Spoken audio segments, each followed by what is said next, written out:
दिव्य हिंदी अकोला की top 10 news, power bye commerce point Akola. जिले के पत्रकार एवं मीडिया कर्मियों के लिए कोविड टीकाकरण शिविर का आयोजन शनिवार 23 को जिलाधिकारी कार्यालय के लोकशाही सभागृह में किया गया है। इस शिविर में पत्रकार, मीडिया कर्मी तथा उनके परिवारों का टीकाकरण किया जाएगा।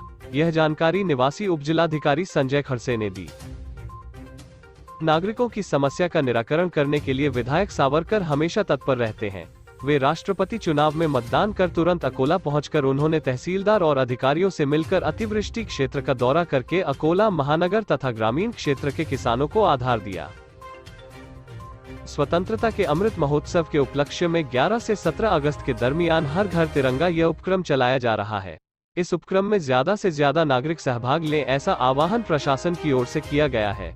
इसी के साथ जिले की विविध सामाजिक स्वयंसेवी संस्थाएं सहभागी हो, ऐसा आह्वान निवासी उपजिलाधिकारी ने आयोजित बैठक में किया है।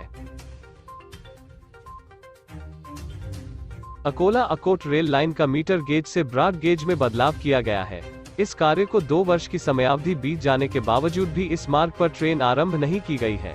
आजादी के स्वर्ण महोत्सव के अवसर पर इस मार्ग पर ट्रेन का संचालन आरंभ करे, ऐसी मांग नागरिकों द्वारा की जा रही है। वार्षिटाकली तहसील अंतर्गत आने वाले महान स्थित काटेपूर्णा बांध में मौजूदा स्थिति में 50% जल संग्रहण हो गया है, जिससे 64 खेड़ी गांव जलापूर्ति योजना समेत अकोला शहर की जल समस्या, सिंचाई की चिंता मिट गई है। इस बांध में 80% जल संग्रहण होने के बाद ही इस बांध से नदी में जल छोड़ा जाएगा।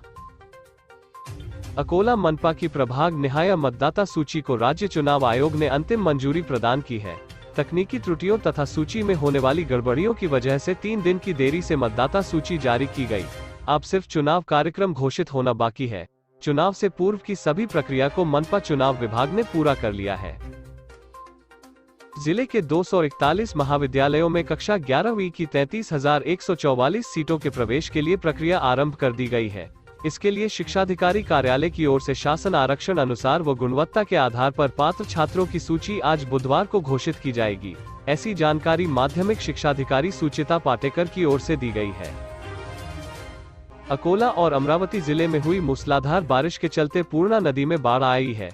इस बाढ़ से गांधीग्राम का पुल 30 घंटों तक बाढ़ के पानी में डूबा रहा, जिसे अकोला अकोट मार्ग की यातायात भी बंद रखी गई थी, लेकिन आज सुबह पानी का स्तर कम होने से इस मार्ग को फिर से यातायात के लिए खोल दिया गया।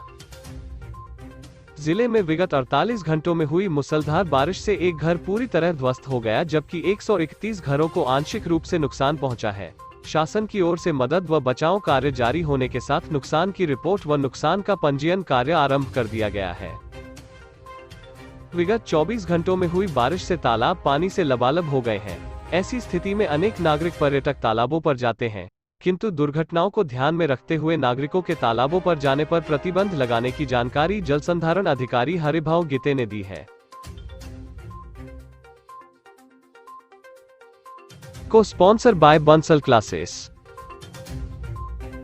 दिव्य हिंदी न्यूज क्षेत्र के सारे प्लेटफॉर्म पर आपके साथ मजबूती से खड़ा, जैसे newspaper, news channel, IT platform और न्यूज एप्लीकेशन। आज ही दिव्य हिंदी से जुड़े।